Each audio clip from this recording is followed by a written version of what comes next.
let's move to the NFL, perhaps the marquee matchup week 4 in Baltimore. Unbeaten Bills coming to town to take on the 1-2 Ravens. Last year's MVP, Lamar Jackson, laying 2.5 to the current MVP favorite, Josh Allen, total at 46.5. All right, back on the desk with now Joe and Erin. Erin, what do you make of the spread in this one? I mean, it's quite interesting. We haven't really seen any line movement so far. It's hanging right there at 2.5. With that being said, the Buffalo Bills have looked good through the first 3 games. Their offense efficiency is great. Their defense is ranked 6th. But at the same time, the Ravens, despite being 1-2, aren't as great, I believe, as their record, or I should say, are better than what their record so far is indicating. They almost won that game against the Chiefs. They dropped the ball basically at the end of the fourth quarter against the Raiders. And then because they really needed a win, they were that desperate, they were to come out and beat the Cowboys. But the Cowboys did have 19 points in that fourth quarter to really make a late push. So that makes me a little bit concerned for this game as a whole. I'll probably stay away from the spread, but one thing I will be looking at is probably the Bills in the fourth quarter just to win outright, just that quarter specifically. Reason being is just we've seen the Ravens not really close out games that great. So that's one angle that you could play, but also I'll be looking at player props. In terms of the spread, I really want nothing to do with it. I think it's a good buy low spot on Baltimore here. Okay. Like, if you think through it, you've got a pretty good Ravens team. It might not be a great team, but I think we'd say they're well coached. They've got a good quarterback. It's a pretty good team. Sunday Night Football, primetime game, you're at home. You're facing an opponent that just played on Monday night, so it's a short week. You're not even laying the full 3 for home field advantage. Like, that feels like an opportunity to me. So many people are overwhelmed by how good Buffalo has looked this season, and they have. They deserve all the credit in the world. Let's just remember, it was against Arizona, Miami, and Jacksonville. Those 3 teams are combined 2-7. This is a step up in class, and it's a hostile spot. When you have a lot of young and unproven guys at the wide receiver position dealing with that crowd noise in a hostile environment, things can get wonky. I would play Baltimore here. All right. Erin, you mentioned player props is likely how you're going to get involved, so share with the people. I'm smiling because I kind of think this might be my Sunday best bet, but I'm not going to brand it just yet. It's the too rare many 48 days. hours. The producers appreciate that. I know, they would. Derrick Henry, longest rush, over 14.5 yards. I mean, his longest rush last week, 29. Week before, 29 as well. This guy he's just a beast. There's no way to stop him. If we look at this Bills defense, they allow 4.6 yards per rush, which is ranked 22nd. Look at some of the running backs that they faced. Travis Etienne, his longest rush was 22. Devon Achane, longest rush 17. Kyler Murray, longest rush 29. James Conner, longest rush 20. Like, the running backs are going off in this spot, so there's no reason to think that King Henry can't do that. So longest rush, over 14.5.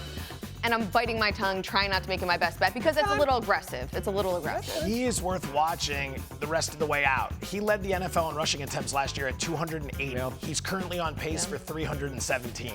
So if he's there to put them over the hump in the playoffs, you're going to run him into the ground like that early. Just keep that in mind for late in the year. Sound advice from your friends at ESPN Bet Live. Erin and Tyler are going to provide it for you. Now let's talk about this matchup with the Vikes and the Packers. Last time Justin Jefferson and Jair Alexander were on the field together, Alexander mocked Jay Jetta's gritty dance after holding him to 1 catch for 15 yards. Alexander on the injury report, but either way, Jefferson not going to let the rivalry impact him this week. I really don't care about the matchup, honestly. I feel like he cares more of it than I do. But I mean, it is what it is. Just like I said, he likes to do that stuff to get inside someone's head. I'm not really tripping on that. I'm gonna just get my get back by grittying in his end zone. So I'm not tripping on it at all. I'm excited for the matchup.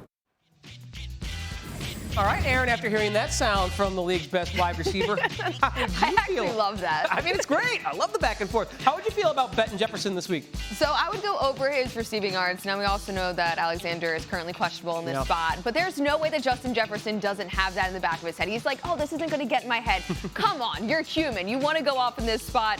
He's averaging so far 7 receptions, 91 receiving yards, and he's had a touchdown in all 3 games so far. If we look at Green Bay, they're bottom 10 against the pass in terms of defense. Not to mention, they faced Alec Pierce, Christian Watson, but then when they faced a guy like A.J. Brown week 1, he had 119 receiving yards. If you think Justin Jefferson can't hit over that mark, I don't know what else to tell you, but I am here for any and all trash talk. And that was a good one. Is that not a penalty? I thought you can't do that anymore. Can't you, like, not call it? Is that taunting? Flag for the gritty. But we'll see if Jefferson gets some revenge. I agree with you. I think I'm not afraid of betting overs here, despite what happened last time out. You mentioned how A.J. Brown cooked this Packers team and Alexander in week 1. Well, as good as A.J. Brown is, Jefferson may be even better. So I'm completely with you.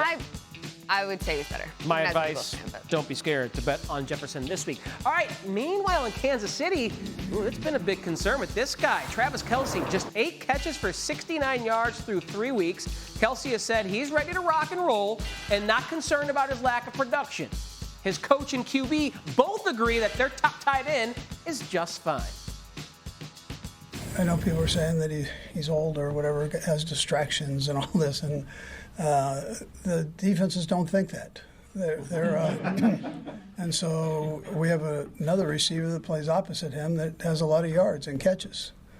And that's how this thing goes. Teams have to adjust if they don't. I mean, Rashid's only have 2,000 yards, so it's part of the game. I obviously want to give him the ball and let him make an impact the game that way. But the more defenses respect him, other guys get open and other guys make plays.